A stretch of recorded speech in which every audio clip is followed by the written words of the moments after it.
स्वामी समर्थ तनुजा वास्तु consultant numerologist मुलांक 5 विषयी आज बोलणार आहोत. ज्यांची जन्मतारीख 5, 14 आणि 23 या तारखांना आहे त्यांच्यासाठी नोव्हेंबर महिना जो आहे तो कसा जाणार आहे. मुख्यत्वे करून कामामध्ये डिसिप्लिन असणं फार गरजेचं आहे.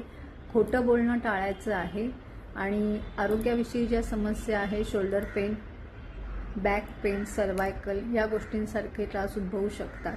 महत्त्वाचं म्हणजे गिल्टनेस जो आहे तो तुमच्यात येऊ शकतो कारण खोटं बोलण्याचे चान्सेस जास्त असतील तर त्याचे पडसाद त्यावेळेला नाही पण येत्या फ्युचरमध्ये नक्कीच तुम्हाला त्रासदायक ठरतील. तर याच्यासाठी तुम्ही चांदीच्या ग्लासामध्ये 23 वेळेला ओम नमः शिवाय पाणी घ्यायचे चांदीच्या ग्लासामध्ये किंवा काचेच्या ग्लासात चांदीचं कण टाकून पाणी घ्यायचं, सूर्याला अर्घ्य द्यायचं आहे. ओम नमः शिवायचा 23 वेळेला मंत्र जाप करायचा. धन्यवाद.